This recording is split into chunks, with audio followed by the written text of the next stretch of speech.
There aren't as many long-running shows as beloved or as influential as Doctor Who. This show has been running since 1963, and while it takes breaks or hiatuses here and there, it's been consistently there to create even more adventures for this alien in a box.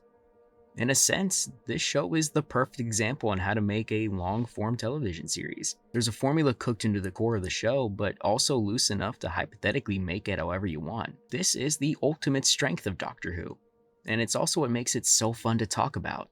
It's fun to talk about which Doctor or era is your favorite because while it is all the same show, each new actor, writer, director brings a new take or concept to the series. It's probably the most evergreen franchise ever made. Though I wouldn't know, because I'm not too interested in researching merchandising sales, market metrics, and ratings numbers. I'm not one of those number crunching nerds on Twitter that says crap like, well, actually this movie was cock-a-doodle because it made $5 less than my favorite movie, which is an objective box office hit. Yeah, shut up about that. I'm all about the artistry. Anyways, I should establish here that I didn't exactly grow up with Doctor Who like many people have. I definitely knew of it, but I didn't really have any means to watch the show because I was A, living in America, and B, pretty poor, so no HBO or whatever was airing on. It wasn't until a few years back now did I catch Doctor Who on streaming. And ever since then, it's been a series that has enraptured me. It tapped into my love of high-concept sci-fi and even my inner child. Of course, I gotta thank my good friend Avery for introducing me to the show. Say hi, Avery. Hi Avery, I'm Avery. I grew up on Doctor Who mainly from my grandpa, who absolutely loved it, along with shows like Farscape and NCIS and stuff like that. David Tennant was my introduction to the series, mainly because as it came out was also when it was coming out with new episodes, so I happened to be at the right time in the right place. But my grandfather made sure I watched all the others, mainly Tom Baker, as that was his favorite. I imagine many others since he lasted for so long, but he got my grandmother to knit him a scarf, which I always loved to imagine him just riding down on a Harley Davidson down Wyoming in the middle of the winter with this 20-foot something long scarf wrapped around him, so much he would say he would wear it almost as a second shirt because it wrapped all around his torso. It was nice to watch and imagine that, and even though now he's kind of gone, still, legacy of him lives on in each new episode. I've always kind of liked that. You see, he and I have been talking about Doctor Who a long time since he got me into the series. And I think like most fans of the series, we've spoken a lot about what we would do with the show if we were somehow made into the showrunners. No, we're not saying that we're actually better than people running the show. Even if there is some storylines and choices I don't agree with, running a show is a complicated business. Just wanted to get that in there before all the quote-unquote, you think you're better than X writer or X actor, etc., etc. But we've been asking ourselves for a while all sorts of questions. Where would we take the series? What kind of doctor would we write? And thus, over the span of essentially months, if not years, I think we've got a great era in mind for all of you. To some, it might be controversial because we plan on making some changes, but also iterate on some classic ideas. And hopefully we can give a refreshing take on the series. So, here's our take on Doctor Who. Run the intro.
So, how'd you like that intro?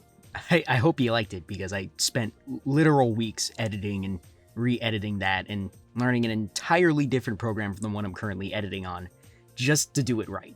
Before we get to the grander plot details or the individual episodes, I think it's a great idea to introduce you to our primary cast, and also give you some of the more basic plot ideas and general themes we'll be tackling. In a way, I guess you could call this the setup.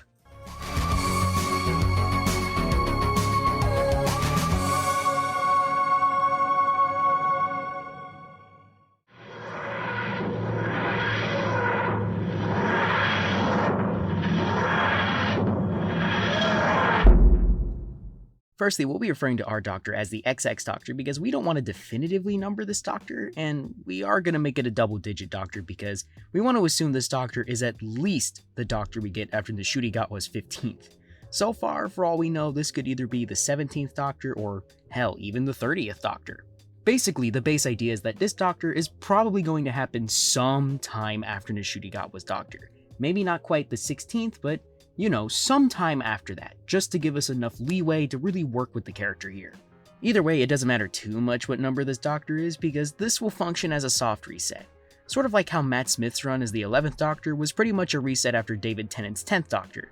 We'll still acknowledge previous stories and eras for sure, but this is the XXth Doctor's era, nobody else's. This is distinctly his story, as well as the companions he meets along the way. We're not going to try to rely too hard on referencing nostalgic eras, but instead to try and refresh and bring in ideas from places that either could have new stories told or create original ideas that could provide interesting premises, character arcs, and all that stuff. To add here, it's not like we're throwing out the rulebook or anything previously established, but at the same time, we're not going to do anything like bringing back David Tennant or Billy Piper for like the 3rd or 5th time. Don't get me wrong, Tennant and Piper are phenomenal and integral pieces to Doctor Who. But we're going to try to cut ourselves out an era that can stand on its own, as well as stand beside the best of the best. We're also going to be trying quite a few new ideas. Starting with our idea for the Doctor, we have some very unique ideas for the Doctor, and some might even find it a bit blasphemous because this Doctor is not from the UK. I mean, okay, I know he's from Gallifrey, but I mean more so his speech and his mannerisms. Usually the Doctor is British, excluding when Capaldi gave us an incredible Scottish Doctor. So you might ask, where's our newest Doctor from? Simple. He's from Brooklyn. Well, okay, Brooklyn coded. Now, hold on, I know what you're all gonna say. What is this? Is this whole thing gonna be an American show?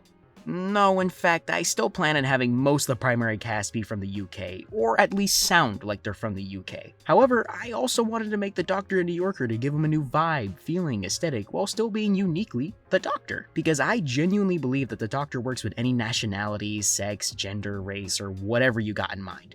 Thus, that's what we're doing. But wait, there's more. This new Doctor is going to be physically disabled. And this is what I want to focus on for a multitude of reasons. For one thing, this Doctor would have already been through 15 regenerations at this point, and anything can happen. So what if for once something in the regeneration process went very wrong? Not just a small thing either, maybe some of his internal structure didn't fully form or something. And now we have a Doctor who has to deal with a few new issues. This new body would create new interesting problems for the Doctor, but also it'll make the Doctor as well as the audience confront a few questions about what it means to be the Doctor. Can he still be a good Doctor despite his physical limitations? Is this a sign that maybe his body is slowly starting to be harmed by countless regenerations? How will the Doctor deal with problems now that he just can't run away? And these are only some of the surface level baseline questions. We really want to focus heavily on the Doctor's mind state, how he's taken so many things about himself for granted, as well as crack into the pure core of the Doctor as a person. Something beyond their body, their ethnicity, their accent. What is their purpose? Their function? After so long, the Doctor is forced to sit down and get existential with himself. His body might not be able to keep up with what he's doing anymore. But he's got to ask himself, is he even worth it? Why does he do all this running around time and space? That's what we really want to crack into, because I think many of the best Doctor Who stories play around with these ideas. Now, you're probably wondering though, what is this Doctor's personality? Well, glad you asked. We wanted to give the Doctor a more grounded, down-to-earth, wise man feeling. Essentially, we made the Doctor feel like that older neighbor who gives you good, grounded advice you probably know on your block. Basically, the Doctor is Unk now. He's Unk. I guess that's the best way to describe it. He's the type who can have fun, but is also not willing to put up with any red tape or BS. In a way, I'd like to say he's a mix of the 7th Doctor's wit, the charm of the 10th, the sarcasm of Peter Capaldi's 12th Doctor, mixing in some of the crazy, on-the-foot thinking of John Crichton from Farscape, with just a dash of Hellboy on top for that somewhat world weirdness you could get at an older age. Our Doctor isn't cynical by any means, but he's a realist and he'll say it how it is. Though, next up, we'll talk about the Doctor's companions, starting with his companion for the first season.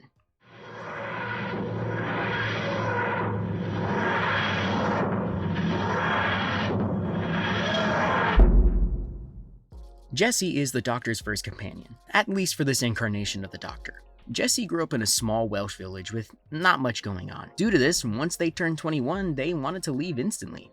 But due to their strange circumstances at the time of their departure, they get involved with the Doctor and started to go on adventures with him. They're usually down for an adventure, but not above questioning the Doctor. They have a sort of snarky friends dynamic, or maybe it's closer to older sibling and younger sibling dynamics. I'd like to imagine Jesse as the sort of rebellious type of person. It's pretty comparable to the 7th Doctor companion Ace. Of course, it's not one for one. The 7th Doctor and Ace had a sort of professor and student type of relationship. Instead, I'd like to imagine the Doctor as sort of the older family member to the younger family member. Like, the Doctor is kind of that one cool cousin who's way older than you, but gives you really cool advice and stuff. But they're also close enough for Jesse to keep the Doctor in check. Let me give you an example. Has anyone ever called you a madman in a box? One of my more common nicknames. Jesse examines the TARDIS, taking notice of its color. Why blue? I'm sorry, huh? Just curious. Of all colors, why'd you choose blue? You know, I just like the color blue. We both know that's a lie. Okay, so the chameleon engine has been broken for about 1,000 years, give or take. That's why the TARDIS is always looking kind of blue, and it's also a police box. And you never fixed it? Do I have to? I can't deal with you sometimes. Do you get what we're getting at? A fun, snarky, but healthy relationship. I'll also add here, do not expect the Doctor getting romantic with any of his companions. I know some people might like that, but I've never really clicked with it, and I can't really speak for Avery, but I'm pretty sure he hasn't either. It's not a bad decision to do that by any means. We just want to explore different kinds of relationships between the Doctor and his companions. Plus, in my mind, I've always liked the idea of Tom Baker's 4th Doctor, who doesn't really get romantic or attracted to people that often. But enough about Jesse. Let's talk about the Doctor's second companion, who is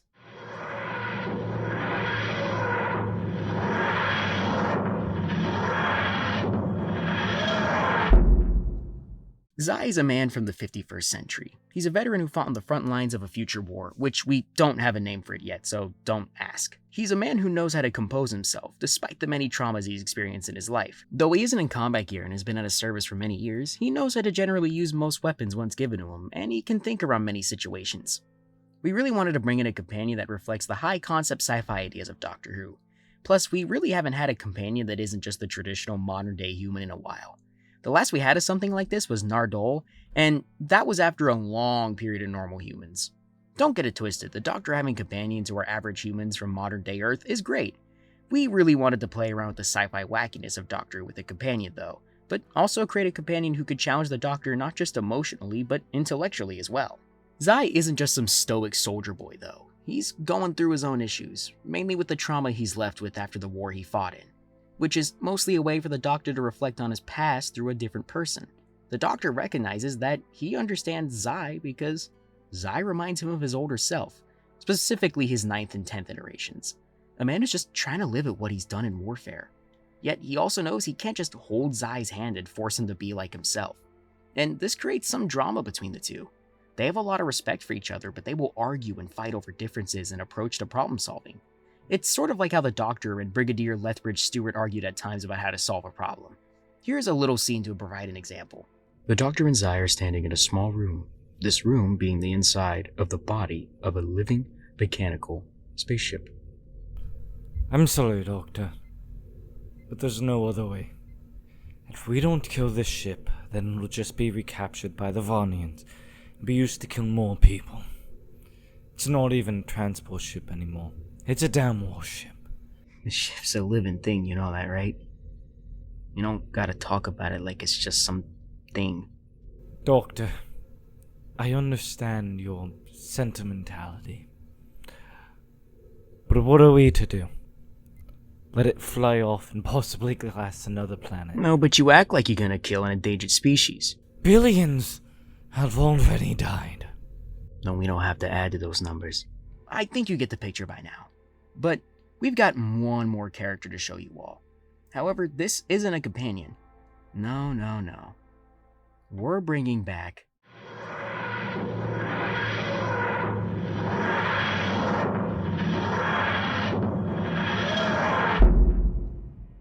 The Master is going to be a bit different compared to how he was in previous incarnations. He's still acting like the Doctor's nemesis here, but rather than a traditional villain, he's acting more as a force opposing the Doctor. The Master has existed for so long that his viewpoint of the world and his place in it has shifted. He isn't antagonizing the Doctor anymore because it brings him joy and self-gain, but rather something he feels that is the opposite of the Doctor. If the Doctor represents kindness and goodwill, then he must act as his equal and opposite force. Now, as to why he's become this way, that's not given. Oh, we have ideas, but we're not going to give them to you like that.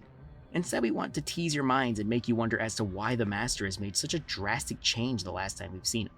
He's no longer maniacally laughing or screaming or monologuing at the Doctor the same way. He's not really hamming it up. It's as if there's a core part of him that's been twisted. Maybe, like the Doctor, something has happened to him that changed him internally. Really, this is to present our audience with a very different Master. One still recognizably evil at the core. He still schemes and has evil inclinations and so on, but warping them into a distinctly different Master. Not just making a Master we recognize as a villain, but maybe also someone the audience can hate, and maybe even be afraid of, but also kind of look at him as if he's different, to disturb the audience, but to also make you wonder what's really going on inside that head. We really wanted to take a unique approach and dig at some layers at here of what the Master is and why this character is the Doctor's nemesis. Though we're also adding different layers to it too. Sure, we want you to hate him, but there's elements to him that might make you more curious about what he's like now. He'll keep you wondering, and maybe, just maybe, you might find something that surprises you.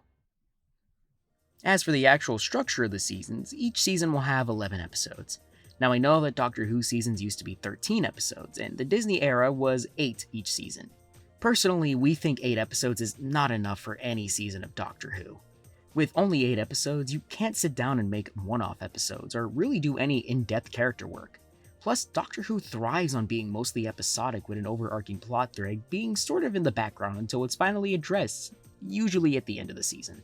Though we weren't just going to do 13 episodes each season, because if we're being realistic, if we wanted to have a higher special effects budget and more than that, then we'd probably have to make cuts somewhere. And it's kind of hard for only 2 people to come up with 39 different and distinct episode concepts. Besides, if we kept literally every single idea, you'd have the messiest era of Doctor Who probably ever. It's also important to mention here that these are only episode concepts, ideas, and small moments to get the concepts across. Essentially, these are rough drafts. Do not consider this a final product, because almost nothing in these concepts has been set in stone, it hasn't been written into any major scripts. More or less, see this as an elevator pitch, or a roadmap, the general idea, or the general direction to what our era of Doctor Who would look like. Or, in a general sense, our very long elevator pitch to you. That's right, you, the viewer. So, let's get started on the actual seasons themselves, starting with Season 1.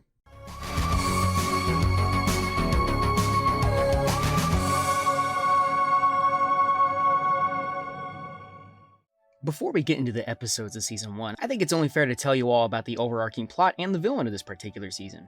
For one, this is the season where we meet Jesse, so expect them to be traveling along with the Doc. Now, for the plot itself, the overarching plot of the season involves a main villain faction known as Icarus Industries. They're a massive, time-spanning megacorp that is in it for one thing: profit. And while it starts off as a Doctor inadvertently coming in and stopping their plans, we eventually see them more and more actively try to stop the Doctor, eventually coalescing into a major final move from the corporation to gain all their lost profit that the Doctor caused them to lose. And what is the scheme? Simple: to sell the Earth to the highest bidder feasible. How do they do that, you're asking? Well, I'm not going to tell you that. Follow along with me and Avery and we'll show you. But enough preamble. Let's hop right into Season 1, shall we?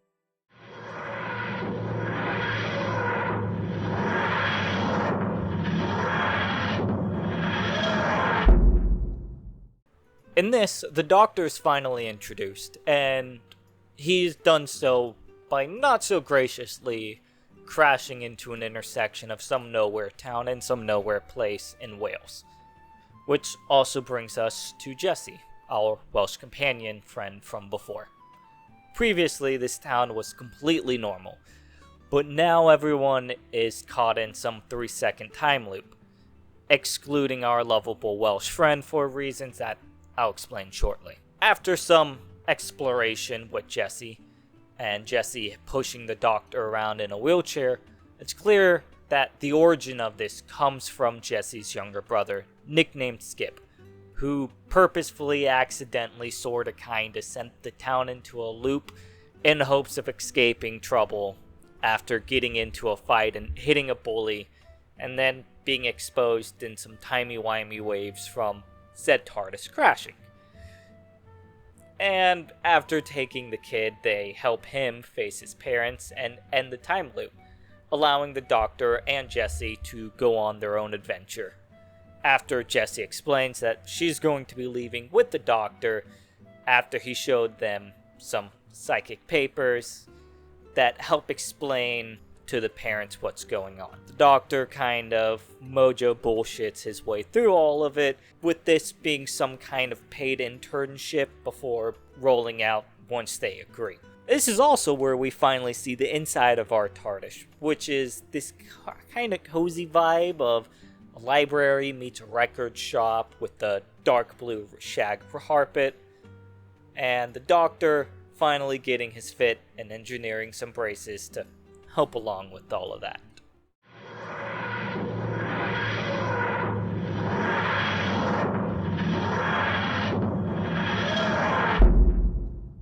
We start our episode with Jessie and the Doctor having a trip to a major space station, the Hyperplex. You see, the Hyperplex is a planet-sized space station that is a 24/7 massive shopping mall. Essentially, you guys know about the Mall of America? Sorry, Europeans, if you don't get this reference. Imagine like a massive mall that's like one of the biggest, that's almost like a theme park to consumerism and capitalism. Anyways, imagine that, but it's a massive planet-sized space station. Now, usually that wouldn't be a major issue. In fact, it'd usually be a fun shopping trip. Except for one problem. It's Dark Day. Dark Day is more or less Black Friday, but on a massive scale. Essentially, it's the day where the Hyperplex has last-minute sales on literally everything, and also allows a lot more dubious sales and activity. This is mainly due to the primary owner of the Hyperplex making massive profits on all activity and sales done on Dark Day, and the whole Hyperplex goes on lockdown for the entire 24-hour cycle. So, you also have to literally, or at least it's assumed, buy something to live. Of course, the Doctor has to shut this down, and soon, further the Doctor digs into this situation, we soon learn of the owner of the Hyperplex, Icarus Industries. Of course, why is Icarus Industries doing this? Well, simple. Money. They create a market crisis just for one day, forcing everyone to buy and consume because, well, now it's made a necessity, and they just do this to rake in cash. For some people, too, this is the only day they can even afford to get anything from the Hyperplex. So, while it looks like Icarus Industries is not making profit, they actually are.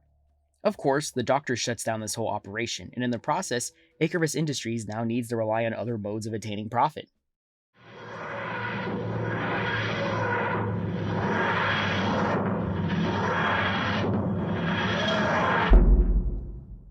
This brings us to our very first period piece in the season. Set sometime in the 1980s, we are introduced to an alien species that slowly drains their victims' life force to possess their bodies using the words. The reasoning for this is biological. They're unable to reproduce like any other species due to them cloning themselves over and over again until now any natural born begins to decay due to their blood purity. So while humans are good hosts, the Doctor, with seemingly infinite regenerations, he's a lot better. Now, some of you may be going, wait a minute, this sounds a little racist? And yeah, kind of. Also, good job. But work with me here. This is meant to be a kind of commentary on these neo-Nazi groups that grew into power inside the different spaces during the 80s, and how extremist groups can worm their way into anything given enough time and, more appropriately, room to do so.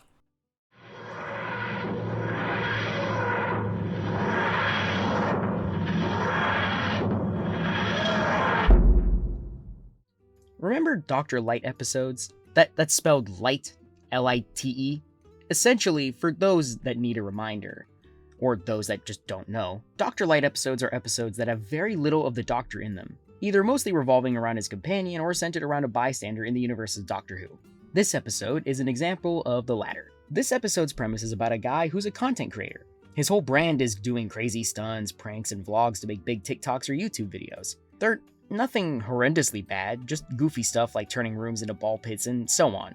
However, one day, he catches a crazy coincidence on a vlog. The Doctor and Jesse dealing with something. Look, it's not important right now, okay? We'll figure that out later. Anyways, that video gets major views, and he has to chase that view high. He goes out of his way and investigates everything about the Doctor and tries to get him recorded and documented as much as possible. And here's where the episode gets a bit dark. Our YouTuber Protag slowly over time cutting off all connections and ignoring his personal health trying to chase the Doctor. Something that shouldn't be chased. This episode is more or less about internet culture, gesturism, and many other issues playing in online spaces today. And hopefully, I think we can handle this really well. I'm thinking we could possibly do for like a found footage style here, but I don't know, we could figure that out later.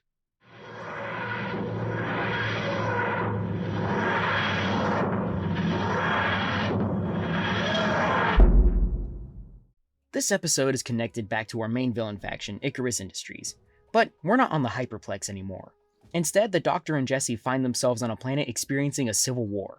Now, on paper, the Doctor has dealt with issues like this before, but the TARDIS landed in a deadlocked bunker. A large group of rebels are in there and immediately suspicious of the Doctor and Jesse. This is because Icarus Industries is selling literal autons as weapons of war. Remember autons, the mannequin-looking people who could shapeshift into others? Yeah, now imagine those trained for warfare. Thus, now we're in a situation like John Carpenter's The Thing.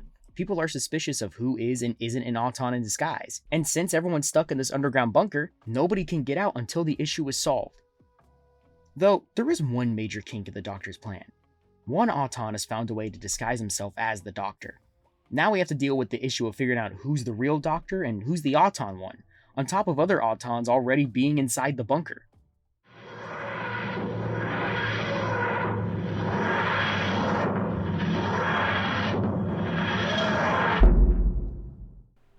As the Doctor and his companion Jesse set out exploring the universe, they eventually find themselves on a submarine ship owned by our favorite and most beneficial company, Icarus Industries, trademark pending.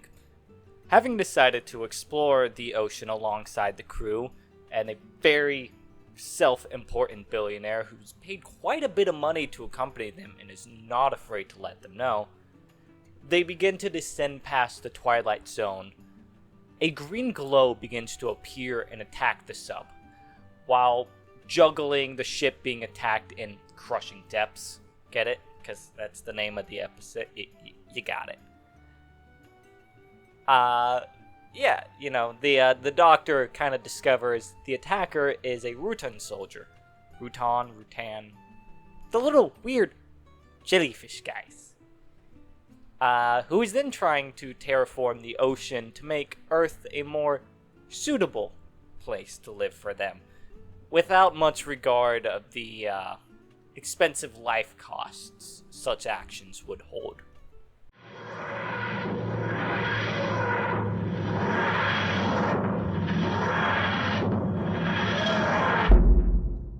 In this episode, we meet a new enemy of the Doctor, a Noah Neutron and Amory Armstrong original, the Nowhere Man. The Nowhere Man is a higher dimensional entity, one whose species resides on the outer boundaries of our reality, only allowed to watch and document. That is, until the Nowhere Man breaks the laws of his species and becomes an outcast. What does he do?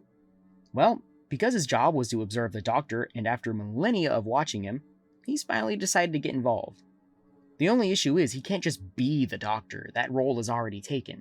But he could take the next best thing, being an adversary. Besides, the villains get to have all the fun in the Doctor Who stories. And as a villain, that means the Nowhere Man can be a larger part of the story. Boiling this all down, we wanted to give the Doctor a new kind of threat that he doesn't often battle, a sort of Mr. Mxyzptlk type character, but more malicious. I know there's the toy maker, but we wanted to make him more unique by simply seeing this as a hobby or something fun to do. Kind of like this is a sick, twisted little game to him, but not exactly doing it to be purely malicious, but more of just finding it interesting and the boredom just killing him. So he just comes out and becomes a problem.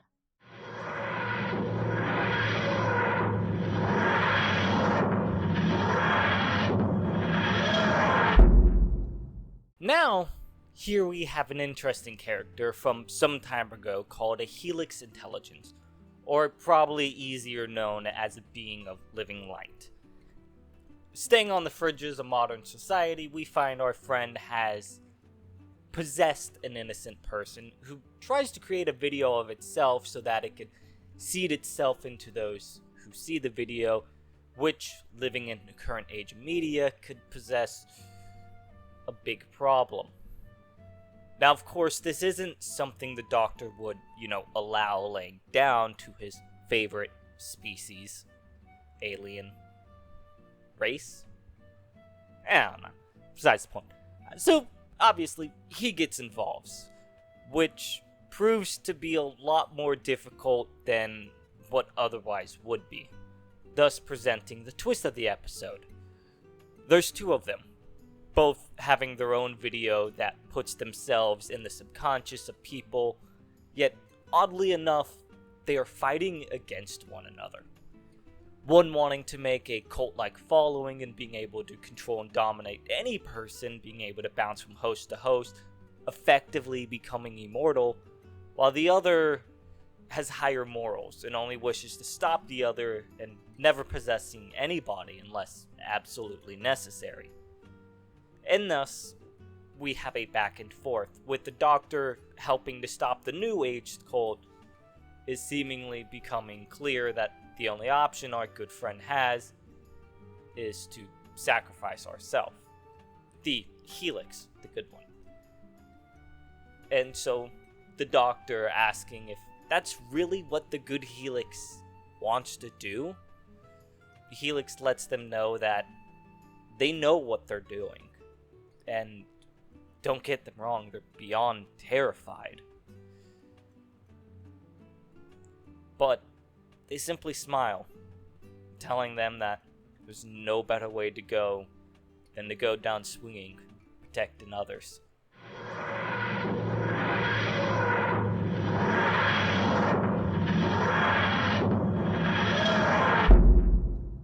This is yet another episode related to Icarus Industries, yet this is set just before their big season-long scheme pays off. The Doctor and Jesse find themselves on an abandoned Icarus Industries lab site that's been outputting a distress signal for weeks. The place is desolate, covered in destruction. There's heavy signs of a struggle, like some kind of animal being attacked. We soon learn this site was working on a project for a new bioweapon. These bioweapons being humans who have been kidnapped and had their genes spliced with velociraptor DNA. The only reason they're doing this is to sell them to the highest paying military forces. However, the patients kept much of their intellect in the process and eventually staged a coup that killed many of the workers there, putting out a distress signal to whoever could set them free. Of course, on paper, this makes sense, but over time, many of the patients lost control of themselves and now only act like animalistic hunters. The Doctor tries to solve this by hacking the Icarus Industries cyber infrastructure and trying to concoct a cure for the patients. While he does cure them of their bloodlust, he can't just change their bodies back. Though he does send out a call for people who can. However, during this little detour, the Doctor finds an odd document buried in the email of a dead CFO's office. Inside it, the documentation on planet Earth, with highlighted lines saying, "There was no single owner of Earth," and next to it, a document reading, "Buy the Earth and auction it to the highest bidder." So yeah, pretty cool setup, right?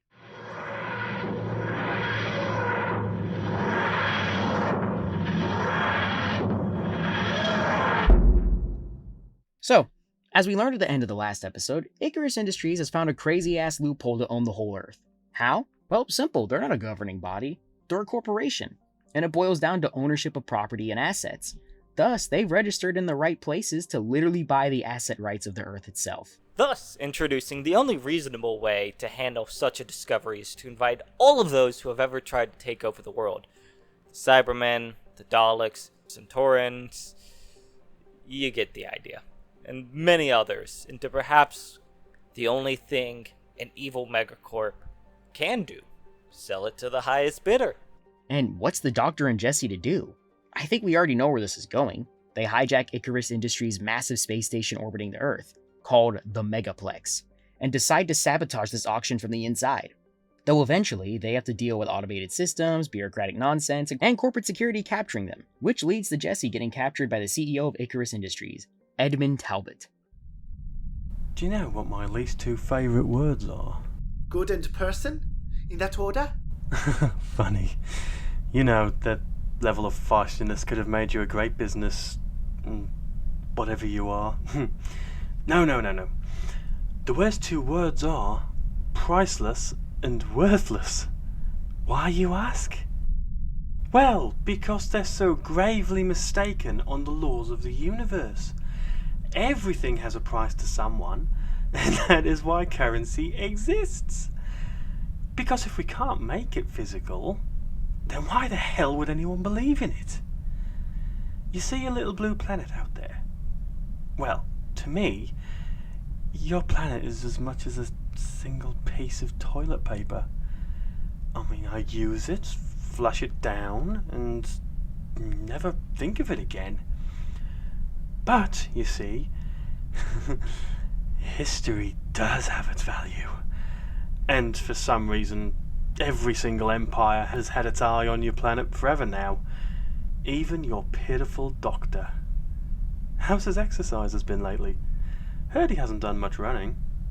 Anyways, as a businessman myself, I can provide avenues that usually can be taken by the utilitarian ingrates. I mean, I can buy and buy and buy. I've bought everything I've ever wanted and seen. I could even buy you. Well, I hope you can buy a new surgeon. And now, we go back to the Doctor, alone in a space station, torn between having to find a way to stop the auction before something bad happens, or find and save Jesse. Needless to say, he's in full panic mode, and wrong or rightly chooses to go after Jesse. We see the Doctor on the warpath, his trauma of losing previous companions making him act more in anger than usual, shutting this all down, on top of destroying all the internal systems inside the Megaplex, before making it FTL warp back to where it came from, but needing extensive repairs. More or less, screwing over Icarus Industries in so many expenses that it'll basically put the company under, on top of leaking all the horrific experiments they did to the wider universe through news sources. You know you bought so much, and yet, still can't buy a sense of irony, can you? Excuse me? Do I really gotta spell it out for you? You flew too close to the sun. After all this, the Doctor, having rescued Jesse, goes back to the TARDIS, where he drops them off on Earth. Originally, he planned on taking them back to their hometown, but Jeffrey emphasizes they don't want to go back there. So instead, he lands on the TARDIS with the black sand beach, and they begin their walk down said beach.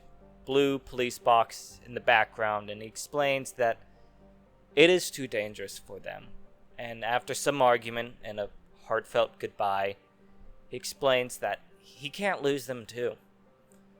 He gives them enough money to be comfortable and leaves with one last hug goodbye. In that case is some clothes, a passport with psychic paper, and enough money to get you wherever you need. Will I ever see you again? Maybe, but I might not be the same guy. Are you trying to be poetic? Something like that.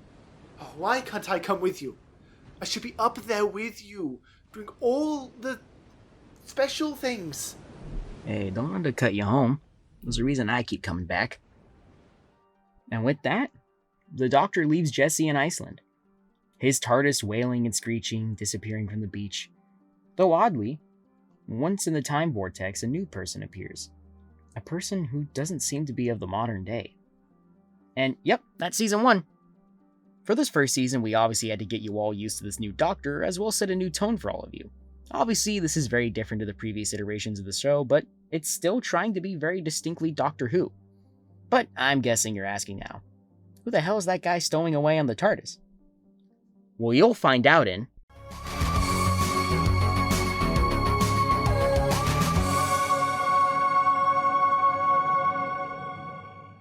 Season 2, and off the bat, we're already introduced to a new mystery and a new companion.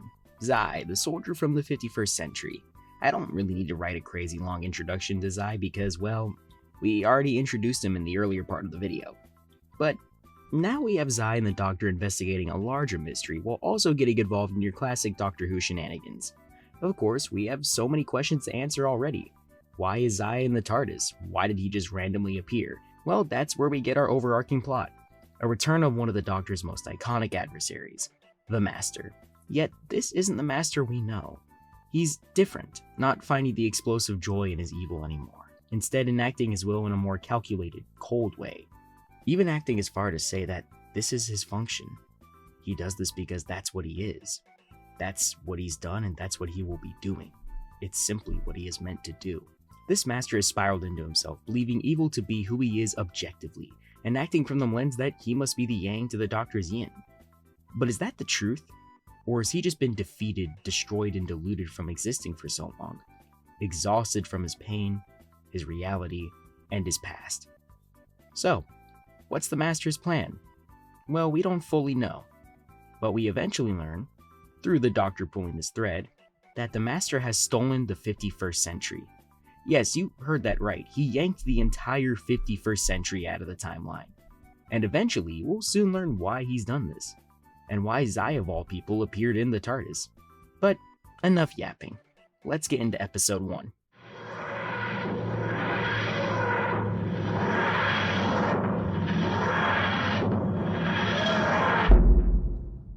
For our first episode of the new season, we give you a simple but fun premise: space pirates. Of course, we have our scene at the start where the Doctor is questioning Zai, and he scans the time vortex via the TARDIS and learns that the entirety of the 51st century has just disappeared. It's gone, Zai being the last remnant of that lost century. The Doctor scans the vortex to learn that there's some sort of breadcrumb trail, finding the TARDIS traveling along this line to maybe find where the 51st century has gone to. From there, the Doctor and Zai end up in the year 4057 for an unexplained reason. And there's a charity event being held for the largest hospital and medical organization at the time. Think of it like the Red Cross, but for space.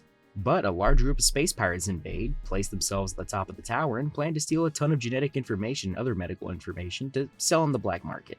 They obviously put their goal to get back to the 51st century aside to help stop the pirates. And here we see their two styles contrast. Zai being more direct like a traditional soldier, whereas the Doctor is the Doctor, non-violent, witty, and uses his thoughts to get around. Now for the basic structure, well, the Doctor and Zai have to get to the top of the tower to stop pirates. So think Die Hard meets Doctor Who. It'll be fun and a great way to bring people into the story.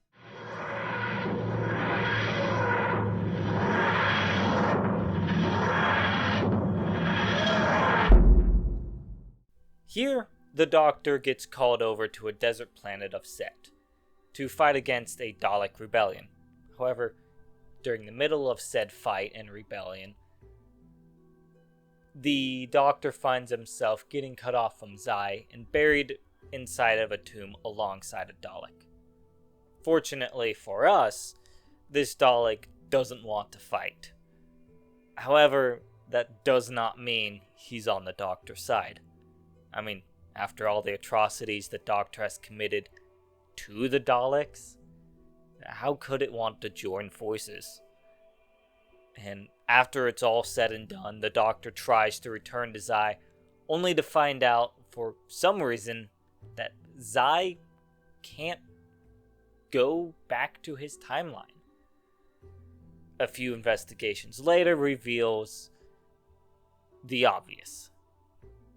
you can't return to somewhere that doesn't exist.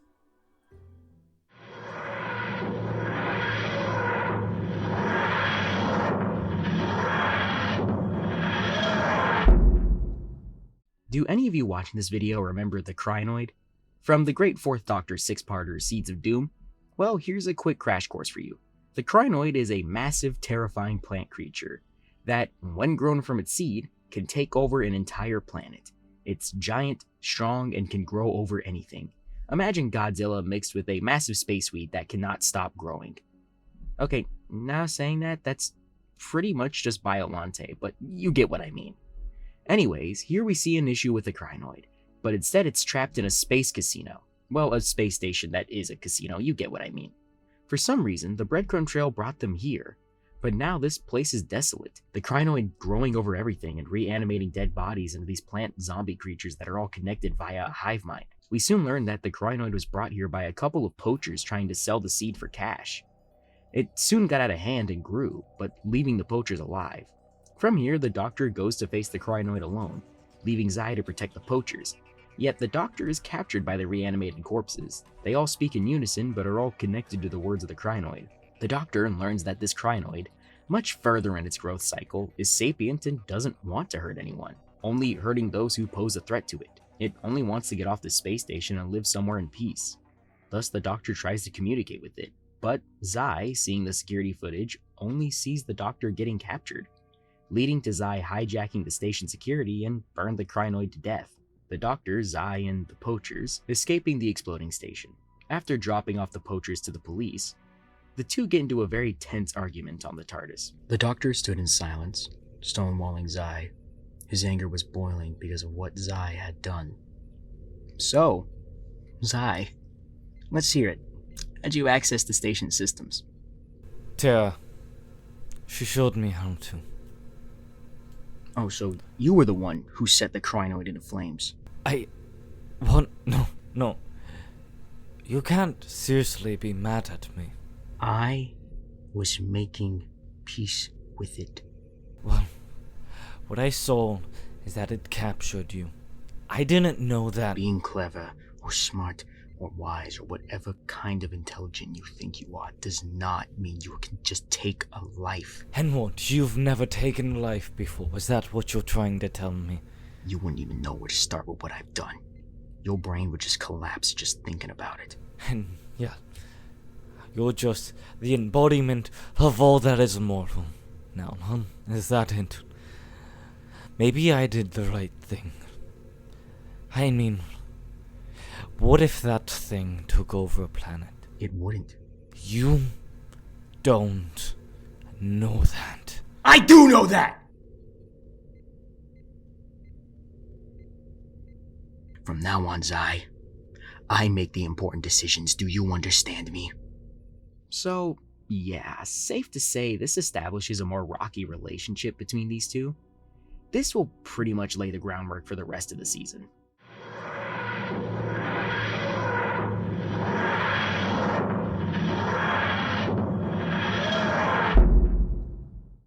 On their travels, the Doctor comes across this cult that worships the Mara, which is a weird Shakespearean hive mind-like being that sometimes takes the form of a snake. It's complicated. Each member of the Mara is implemented with a mark, also known as the Mark of Mara. Real original, I know. Hey man, it's old Doctor Who. Don't think about it. Anyways, during this time, Zai finds himself captured by the forces and forced to bear the mark, causing Zai to confront his past trauma, where he's forced to endure in the war, reliving painful memories and such. This episode here is mainly to humanize Zai as we get to finally witness fully what he had to go through, and it allows us, the audience, a better and clearer understanding of Zai and who he is and kind of why he did what he did previously.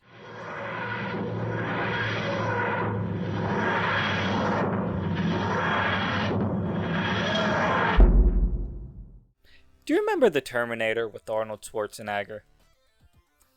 Now, imagine that, but twisted and distorted until we have something resembling Doctor Who. If you're wondering, what does that look like? Imagine this. We have a relentless robotic assassin hunting down the Doctor. Not by humanity or some alien race, but by the Doctor's own kind. Yeah, that's right, baby. Gallifrey's back. Or kind of. I'll explain. By barely defeating this thing, the Doctor is able to render it mostly harmless. And the Doctor demands answers, as this machine struggles to repair itself. Questions like, who are you? Who the hell sent you? And it responds with, Razalin's committee have discovered Gallifreyan involvement in the theft of the 51st century. As you are a rogue Time Lord, you are the prime suspect. The sentence is death. And with that, the machine begins to charge its weapons. Bazai jams its ripped off arm into it, powering it off completely.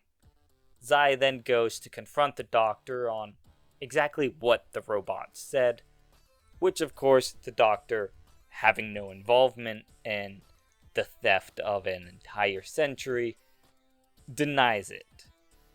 And then, as if the machine said is true, there can only be one other Time Lord who'd have the will and drive to do such a thing. It's the Master. It's... yeah.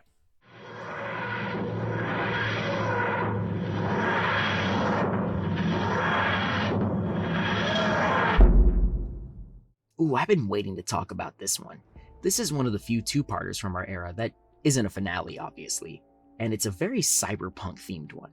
Essentially, one of the biggest crime syndicates in the universe, named Purgatory, has uploaded the Doctor's consciousness into a program.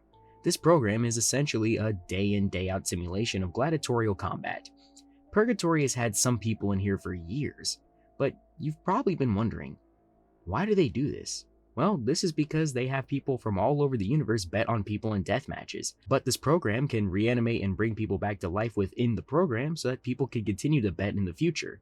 Consider it like a twisted version of Death Battle, UFC, or whatever, but literally with people's consciousnesses trapped inside a machine. It has all the benefits of gambling on death matches and really none of the drawbacks. Yet it goes deeper than that. Purgatory definitely makes big money off the deathmatch betting. However, there's a deeper reasoning to this. You see, they can make even bigger money because it turns out that the Gladiator program is actually a front.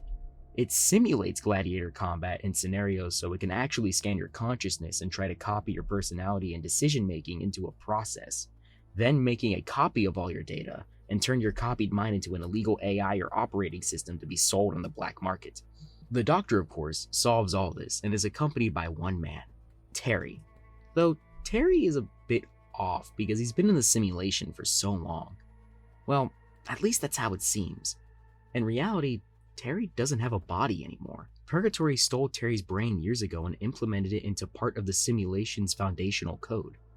Because of this, over the years they've been resetting and deleting Terry's cache data to keep the system running. Or in other words, they've been deleting and rewriting his memories and personality over and over again to keep the simulation going. Thus, when the Doctor frees everyone he can, he sees Terry, only a mind in a jar experiencing nothing but agony and being rewritten on a whim. The Doctor takes his plug and unplugs him, finally letting Terry rest. Doctor, you killed him. I thought... There was nothing else I could do. he was alive. That was not living.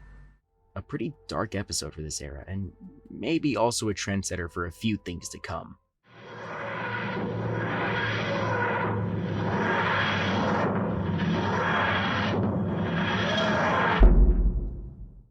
Oh, hey. Look, as if the name didn't scream out that this episode isn't going to be fun and games, then let me say it to you plainly. this episode's gonna hurt. This is the Doctor and Zai landing on what at first appears to be some kind of derelict spacecraft, only to discover it's not a ship at all, but a sentient living creature barely holding on to the brink of death. The Doctor is determined to save it, learning that its kind is nearly extinct, but hopes dims when he uncovers the truth. This creature was deliberately poisoned by soldiers who once suffered at its own hands. It was used as a weapon of war by the brutal regime, and its very existence now is a living scar to those it once helped destroy. As the Doctor tries to heal the creature, he finds himself in a moral standoff with Zai. Zai, being an ex-soldier himself, sees the ship's potential as a weapon, and that on its own outweighs its right to live. But the Doctor, redemption, autonomy, compassion, that's everything. And can a weapon choose peace? And if it can, should it be allowed to? Should it be destroyed for what it was forced to do? There's no good answer here. This is philosophy. But it is something to think about.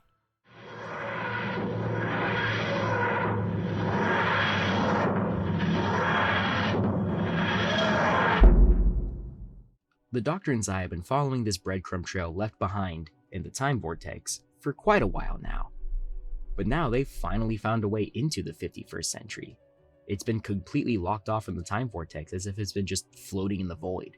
And now since the 51st century is out of its proper place in time, it's in a constant state of paradox.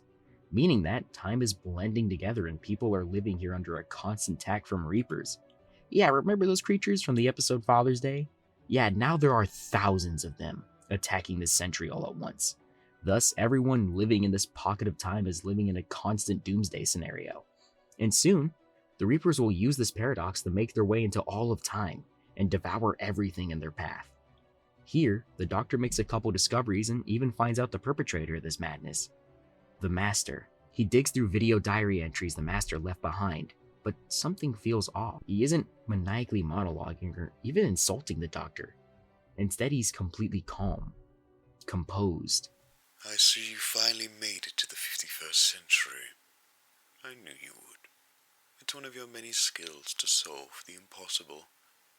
I'd congratulate you, but I'm not there with you, my old friend. I can't be there because I shouldn't be there. It just isn't how it's meant to go. Within the files of these video entries are also encoded files of my findings and plan. You can do what you wish with it. It doesn't stop what I have done, and what will be done. If it means anything, old friend, I have considered to record an apology to you for everything that has transpired. But that act would be pointless, knowing our history. Consider these files I've left behind for you on this drive a pseudo-apology. With that, the Doctor digs through the Master's files and finds out so much about how he's done this. It's a miracle in time-based science. He just can't find any reasoning in it. There doesn't seem to be any grand goal or motive in stealing the 51st century. Here, the Doctor finds some vital information, but decides to keep it for himself, hiding it from Zai before finding the Master's location and flying the TARDIS right there.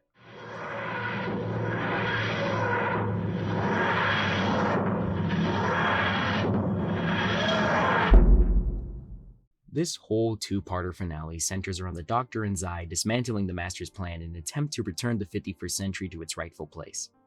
Though we learn one thing. The Master has been many steps ahead for this entire process, and yet he never panics when the Doctor or Zai undoes anything. He seems emotionless, cold, as if there's nothing there anymore. See, in fact, the Master's goal was much smaller than even the Doctor ever thought it would be. It wasn't about destroying everything or getting something for someone or anything like that. No, instead, this whole scenario was set up to hurt the Doctor, forcing him into a scenario that he can't win. And for once, just this once, the Master can get one final victory. It all starts to add up in the Doctor's head. Why did Zai just randomly appear in the TARDIS? Because that's how the Master set it up. This was one large chess game so that the Doctor would be brought here, so that in the end the Master could attack the one place where the Doctor can be permanently hurt, his companions. The Master sat on the other side of the protected glass. His side of the room is dimly lit. The Doctor and Zai trapped behind the deadlocked pane of glass. Zai standing there confused, but the Doctor has pieced together everything. He sees the small glass chamber in the room, large enough to fit one person. What's the game here, huh? What's the goal, the purpose? Zai stepped toward the glass chamber. Don't. But Don't. What's the matter? It's just a small classroom. Because he knows what it is, and he knows the choice you're going to make. He's just trying to buy time. Had you fun yet? None of this is fun for me. Oh well, could have fooled me. I gave you hundreds, thousands, millions of chances, and this is what you do. You steal an entire century out of time. Hold time and space hostage. Create a crisis as big as the Time War. And for what? Just to get at me? It's only a byproduct. You know that. I know that. No, what I do know is that none of this ever had to be done. I thought you learned that.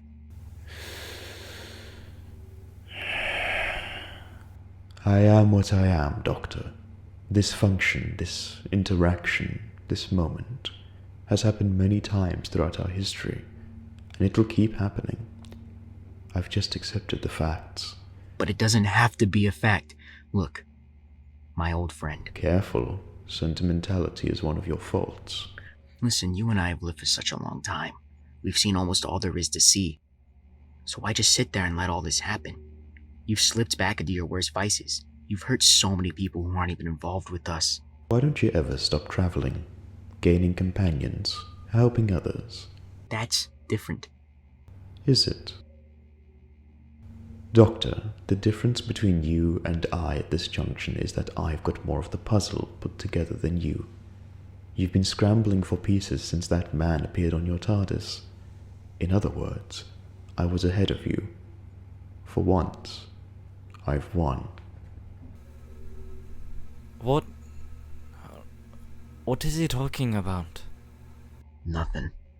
He's a madman. He barely knows what he's saying half the time. Rebuking me as usual. To be expected. You can stop this. Please just... don't do this. Begging is not going to stop it. It's already happening. The waves of time already crashing onto the beach. And you can only stand by and watch. Zai goes to the chamber. It's finally struck him. His face doesn't read of any hate, or any anger, nor sadness. It's me, isn't it? I know what you're talking about. Smart man. You see, time has a collection of fixed points.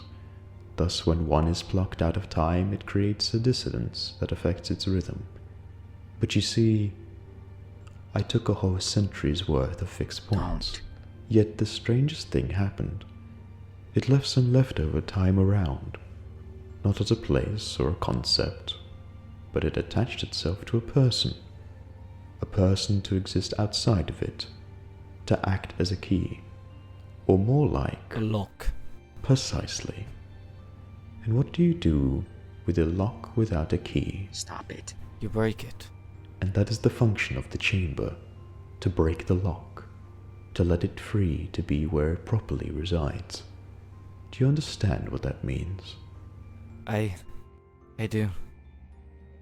I won't survive, will I? No.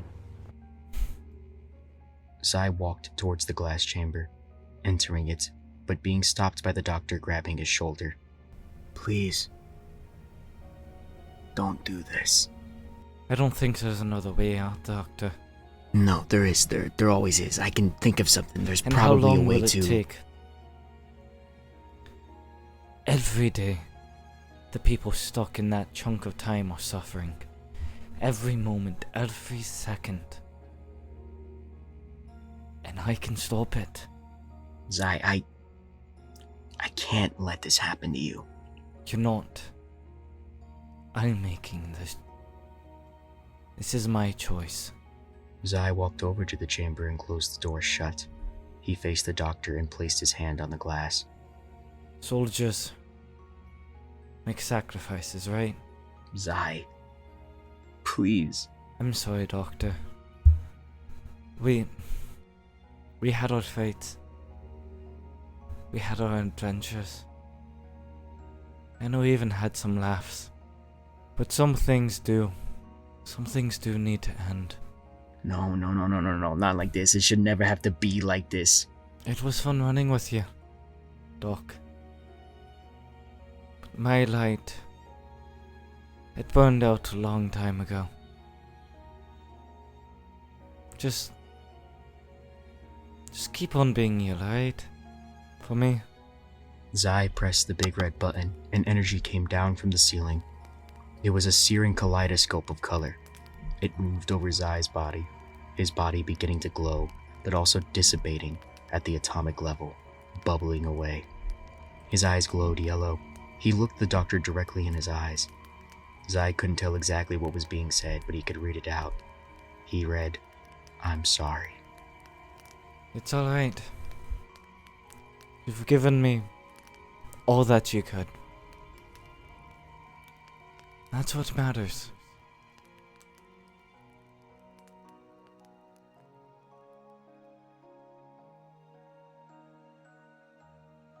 How could you? It had to happen this way.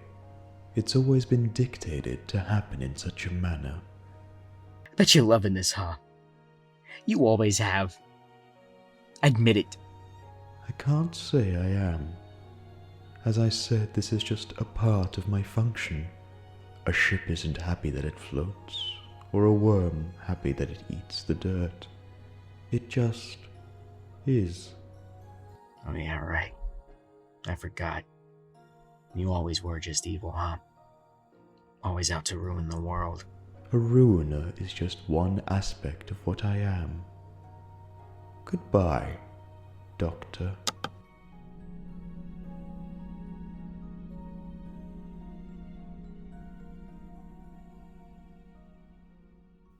All we see of this master, after his plan is done, is he sits in a dark room, barely illuminated by a desk lamp.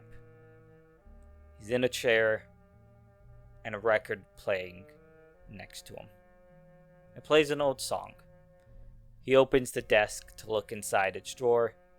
We don't get to see what the drawer contains, but he simply slides it closed. His gaze not shifting, his expression not showing mercy. His goal was achieved. This was just another life he lived, and he knew another was to come. The cycle, ever expanding, and yet never changing. Sitting in the dark place is the last we ever see of the Master. As for the Doctor, we get one last scene of him in the TARDIS, somehow transported there by the Master, where he finds a small device left behind. Something Zai left on the TARDIS by accident. A small recording device that carried many of his video diaries from when he was in the war and onwards. The last one being recorded on the TARDIS, where he says a lot of great things about the Doctor, thanking him for taking on a great journey and making him realize that he's more than a soldier. The Doctor watches this one final video diary before it fades out of existence. Only a memory in the Doctor's mind. And that's all of Season 2. We really wanted to push the Doctor's limits this season, while also adding in layers to a lot more of the characters, but also add in an area that we've actually been hinting at since the first season, but now dragging it to the forefront. What is the Doctor? Deep down, what's his function? What does he add to the universe? And now after so long with a body that's been deeply affected by regeneration gone haywire, what does he do? He's now just sustained a major loss. So who is he now? And what will he be from now on? Is he even worthy? All these confusing questions are all piling up in his mind because a lot of the answers are getting a little bit more vague, a little bit less defined. Not exactly a sense of guilt, but a stripping of identity that is clearly happening to him in real time because he's never been faced with a challenge like this before. He's never had to face a loss that's been so direct. Well, we'll find out a lot of those answers in our major climax in Season 3.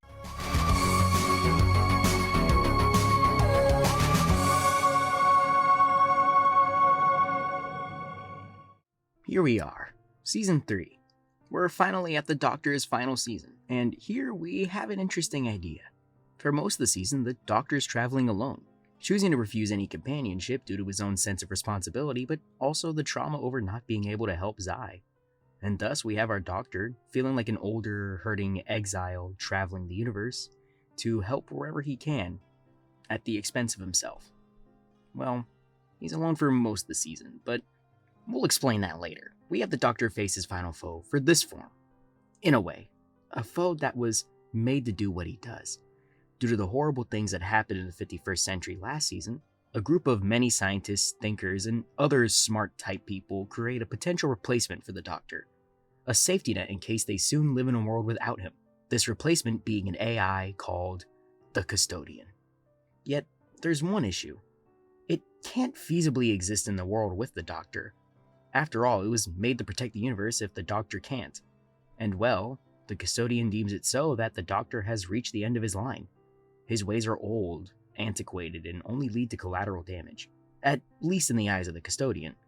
And thus, throughout this whole arc, the Custodian crafts scenarios in which the Doctor may not survive, to bring him to his limits and hopefully kill him. Though to add here, the Custodian has no grudge or ill will towards the Doctor. More so, the Doctor cannot complete his function in his eyes any longer, and thus deems it necessary to speed up the process of the Doctor's death. But with all that said, let's get into the episodes, shall we?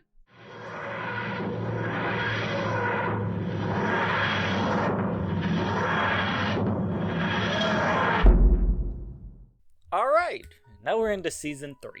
Finally, we have the Doctor, who begins this season trying to aid a clan of Scottish rebels during their revolution, finding himself envious of their kind of close-knit community and sense of belonging, drawing on a parallel of his own self-confidence issues, but the conflict kind of escalates further, when a nobleman appears to be using a magical cauldron to resurrect their fallen soldiers to fight against the rebels each night.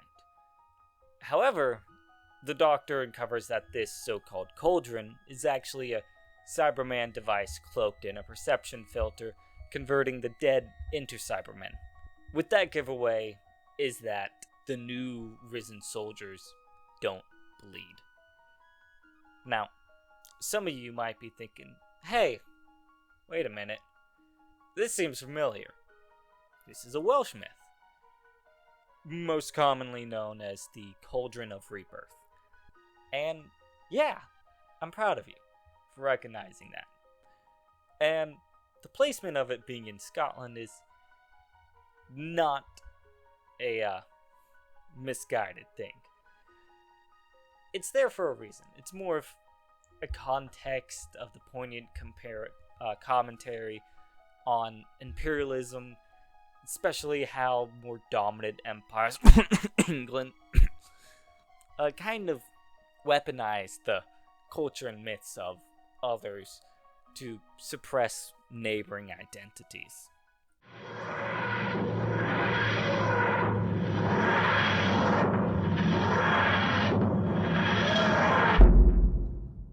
Here's an episode that, I'll be honest, may be one of my favorites for very biased reasons.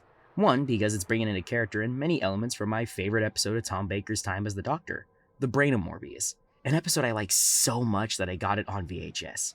But this is also bringing in a lot of inspiration from one of my favorite science fiction books of all time, The Island of Dr. Moreau by H.G. Wells, who also did War of the Worlds, Invisible Man, and so much more. I'm a big fan of classic science fiction, and thus combining this with Doctor Who was an obvious no-brainer. This episode goes something like this. We find Dr. Morbius, the same one from The Brain of Morbius, now floating on an asteroid he has constructed into a new base. Now, for those who don't know, Morbius is a renegade Time Lord that lost his body and thus is creating false bodies to put it in. He does this through all sorts of inhumane experiments on his asteroid world, and has gone through so many experiments of merging different beings and animals together that now they all populate this asteroid as a new strange ecosystem he's developed. Though the custodian makes him aware that the Doctor is still alive, and all he needs to do is to put out a distress signal and his new vessel will come. Of course, when the Doctor lands, he is horrified by all the terrifying things Morbius has done to so many living things. Yet, all these creatures are still loyal to Morbius, treating him like a father figure or some sort of demented god. They eventually capture the Doctor and bring him to Morbius' lab when Morbius sees the Doctor's new form. Most of you would probably think he'd try to place his brain in the Doctor's body like he did in his introduction episode, but there's a major difference here. As we all know, the Doctor is now disabled. He's not like how he used to be, and thus his body's a little bit different. However, this causes Morbius to go into a blinding rage, seeing that the Doctor's body is not suitable for him anymore. He calls the Doctor faulty, nasty, broken down, useless. Morbius having a sort of existential breakdown that he may never have the perfect body for himself, and in his nihilistic rage, decides that maybe killing the Doctor and hoping for regeneration might at least give him something to work with. Of course, the Doctor finds a way to escape, but is rattled. He thinks about what Morbius has said. Maybe he is broken and worn down. Maybe his time is up. Hell, he doesn't even know how many regenerations he has left. Maybe this is his last one. And that thought horrifies him.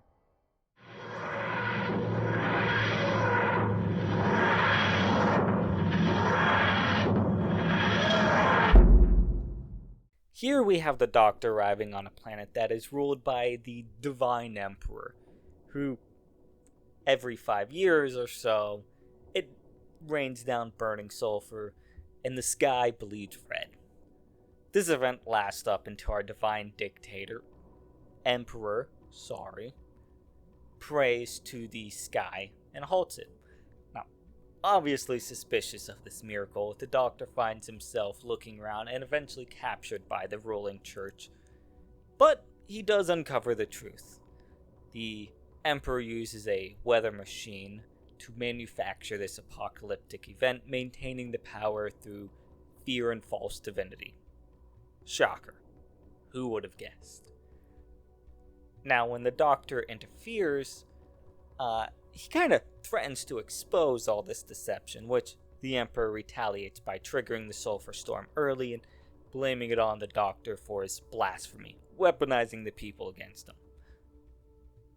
However, the Doctor is already in contact with this machine, so him, being who he is, simply uses a sonic screwdriver to stop it, and all of a sudden this forces a reckoning, as the people begin to see through the illusion and confront the truth behind their so-called salvation.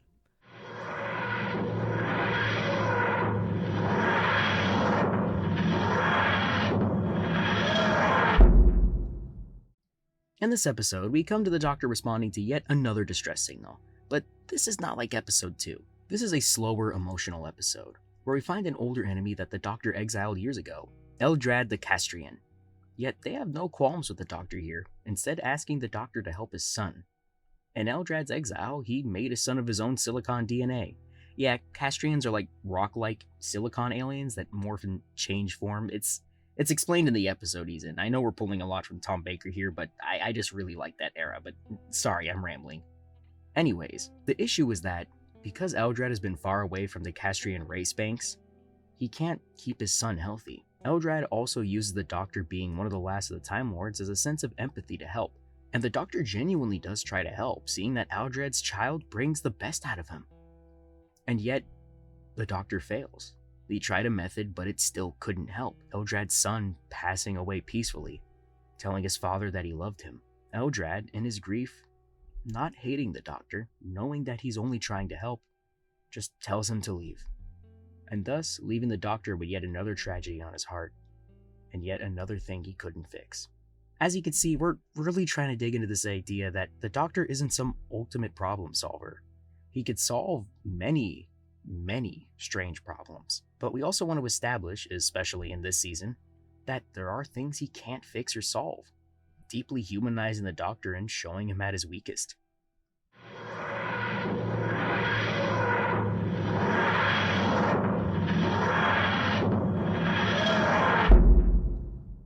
Here we have the Doctor arriving on a world ruled by a hyper-rational AI regime, kind of mirroring some Stalin-era Russia, Big Brother kind of situation here.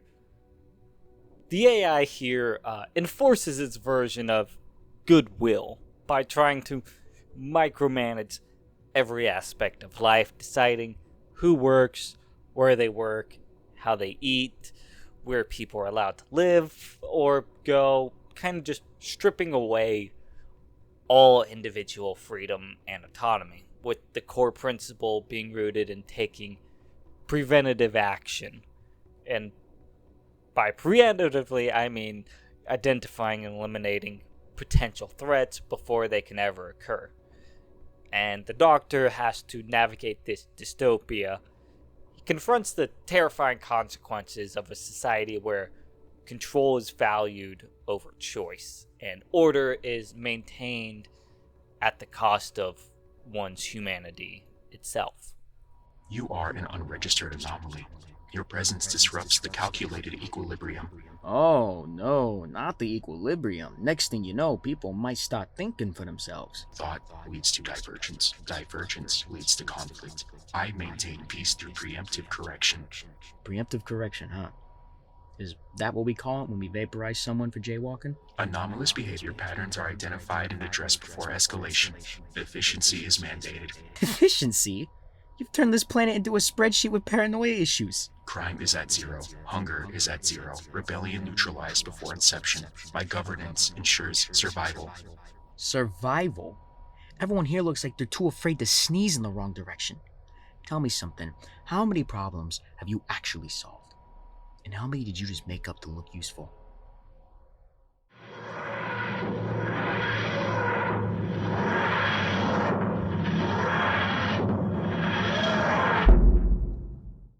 Here we have another Dr. Light episode, but it's a bit a different take on one.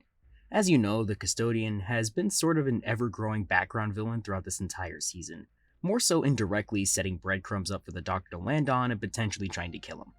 However, this is where we see a mild shift in the Custodian's strategy, now directly hiring a hitman to hunt down the Doctor, but this whole episode is written from the hitman's perspective, allowing us to see how dangerous and crafty the Doctor is. Sure, the Doctor's alone for the moment, and might not be in the strongest of mindsets, but he is still not someone to play with. It's the sort of Jason Bourne-esque sci-fi thriller episode. I imagine there being a bit of handheld cam and dirtier color coding and so on, but I don't know, that's just me thinking about stuff that might not even happen. Yet, at every single turn, the Doctor defeats this hitman just by being himself. Of course, eventually the hitman tells the Custodian that he's failed, he can't kill him, he's impossible to kill. But he isn't punished. The Custodian simply just lets the hitman keep the money and goes on with his life. The Custodian can find any other method it could to take out the Doctor.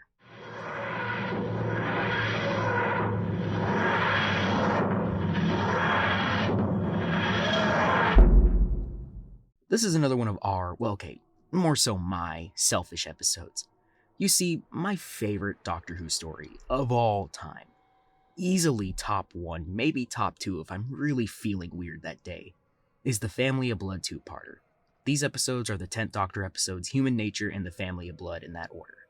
Thus, I wanted to make an episode that grapples with similar themes, really making the Doctor look at himself and what he does just a bit differently. But we're obviously not just going to rip off that episode. Here we're taking a different approach. Instead of comparing the Doctor's alien nature to the average humanity, we'll instead be examining it through a force that's even more alien than the Doctor. And this is where the Nowhere Man returns. The reason for his return, well, the Doctor's been traveling alone for a long time now, and he's just an emotional wreck. This means the Nowhere Man is dealing something that is worse than anything he could deal with. Boredom. Now, he's gonna do the one thing that the Nowhere Man can do. And that is to get a reaction, to drive some extreme emotion out of the Doctor. Maybe making the Doctor do something interesting. Or killing him in the process. Either way, you'll be entertained. Thus, the Nowhere Man uses his reality manipulating powers to make the Doctor relive his greatest hits and some of his crushing blows. And yeah, there will be a bit of fan service here, but in the guise of re-examining the Doctor's life through his much older eyes.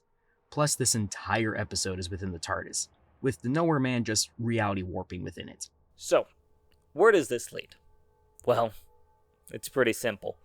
The Nowhere Man pushes the Doctor to his limit.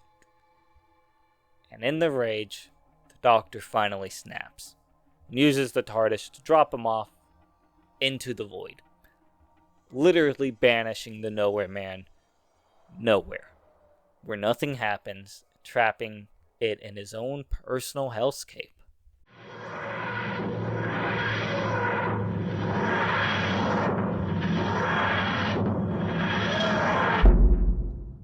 This is the penultimate episode of this Doctor's era, and thus we've come up with an episode that puts the Doctor into a difficult situation. The Doctor lands on a feudalistic world where all the lords sacrifice their daughters to a six-headed dragon-like beast every half-century. The Doctor has landed right at this 50-year mark. Thus he tries to save these women from this beast, and yet, at every single turn he's stopped. Not by the beast, but by the societal structure of this world. Some want to keep tradition because it's all they've ever known, but others are too afraid to defy the dragon, and fear how the beast may retaliate. And here's where we see the Doctor regain a part of himself, an aspect that he was too afraid to tap into after the loss of Zai. He climbs down the mountain the beast lays inside, and crafts a plan to get rid of the beast forever. He stares down the beast's fiery eyes, and delivers a speech as his plan goes into effect.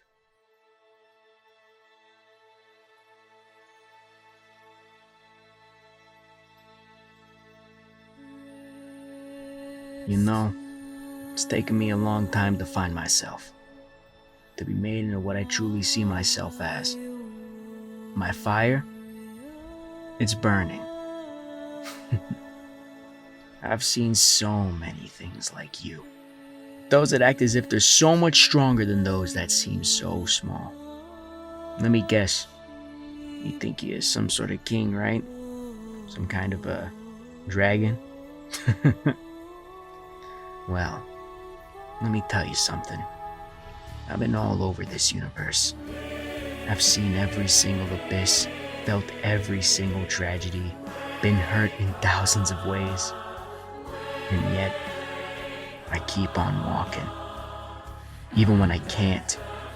Because I realized, and I should thank you for being here, for kicking me back into gear, for making me remember my namesake.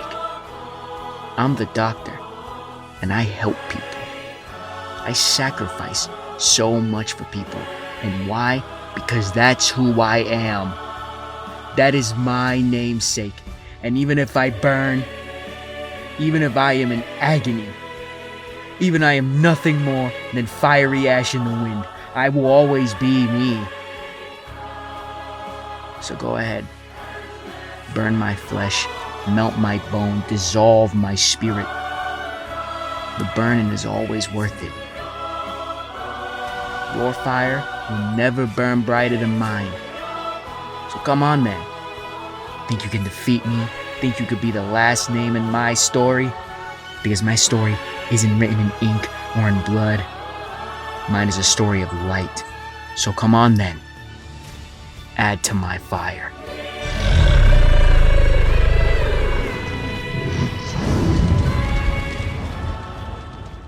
And after delivering that triumphant speech, he saves this world. And while he isn't welcomed by the people, the looks of awe and relief on the women's face is enough for the Doctor. Because he's been rekindled, regenerated, you could say. He knows who he is now. Yet, happy moments don't last forever. The Doctor receives one more distress signal in the TARDIS, coming from the 51st century, and the voice on that distress call is the one companion he's kept safe, Jessie. Thus, he goes on to face his final opponent and his potential replacement, the Custodian.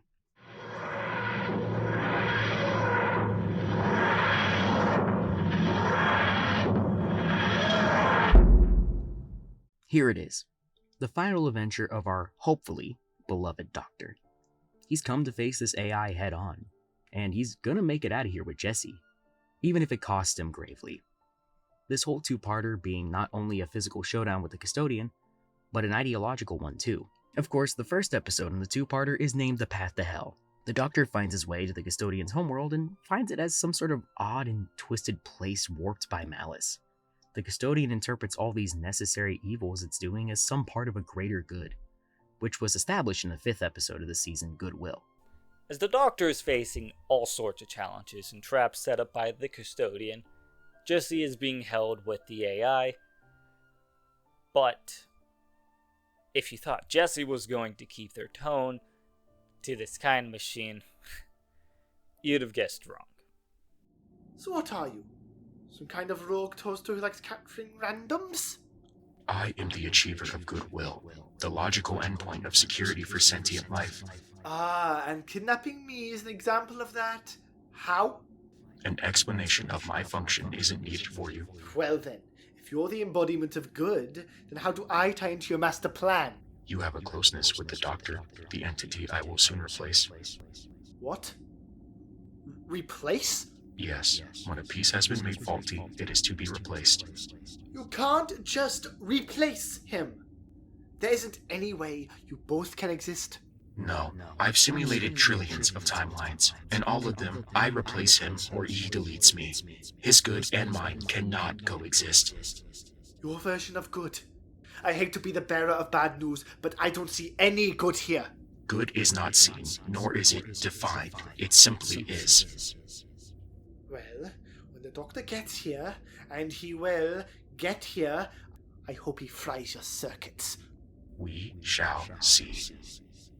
And that ends it, with the next episode being called Good Intent, which is our Doctor's last, hoorah. The Doctor has his final battle with the custodian, and in reality, the Doctor realizes that the custodian is not a being of good, but a collection of necessary evils made to keep people in control. Because good can't be simulated, can't be emulated. You learn to be good. You experience. You empathize. You hurt. You feel. At the end of it all, the Doctor grabs the AI. And a burst of fire takes both the AI and himself out, burning up one last time. The Doctor, heavily injured from his final bout, takes Jesse back into the TARDIS and drops them off back at their hometown, getting to interact with his first companion one last time. Sorry you had to see all that. I'll make it up to you. Are you going to be okay? I'll be alright. Will I ever see you again? Maybe. But not like this. Finally changing your outfits? Something a little like that. Goodbye, Jesse. Be good to yourself. Don't be getting involved in anything bad, you hear? No promises.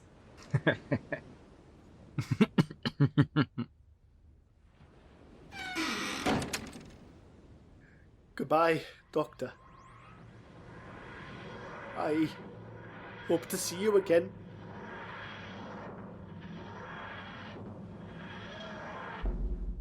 And with that, that's the final act of goodwill from this Doctor, from this regeneration. He's injured, coughing, has some dried blood in his lips. He looks in the mirror knowing it's time for a change.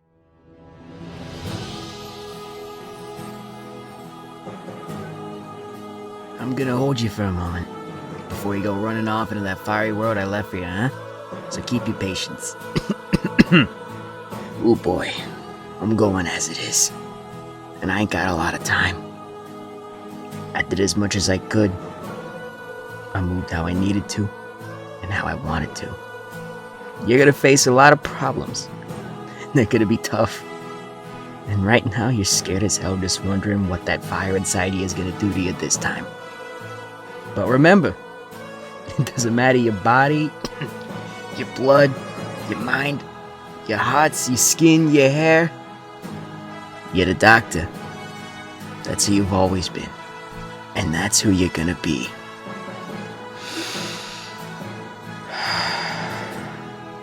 Don't be afraid.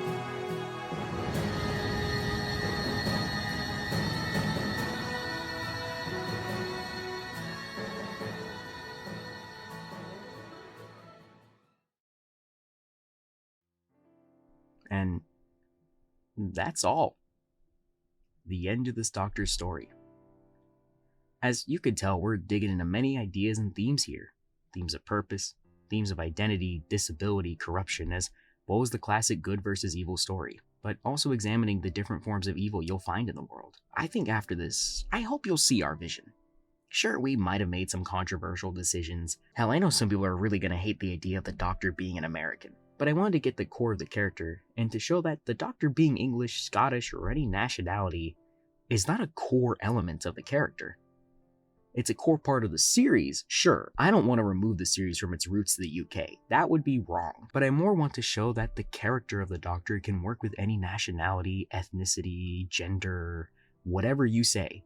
As for if we have another season planned for this, well, you'll know if we make another video. We've got some ideas flying around, but other than that, nothing much. And so, that's all there is to say. Thanks, all you guys, for watching this video. And thanks to my best friend Avery for helping write the video, make up a lot of the concepts for the story, helping record with pieces and such. And thanks to Nova the Boy, Frosted Leader, and Howlett X23 for providing your great, gorgeous, and grand performances. Seriously, they're really good, and I hope this helps you get further work. I'll try to credit you down below however you want to be credited. And thanks to Yomo for the beautiful concept art. Another good friend of mine, and I'll leave his Instagram somewhere down below if you want to see a lot more of his artwork. And thanks to Neon Frontier for the theme song. It's just a free song I found on YouTube, but I'm glad that you gave it free credit to be used. And hopefully I'll credit you down below too if I'm not being a moron. I hope you enjoyed watching this video. I really put a lot of time and passion into it. Like, seriously, this is like a couple months of work for me. Probably my most in-depth video yet. But with all that being said, I'll see you next time.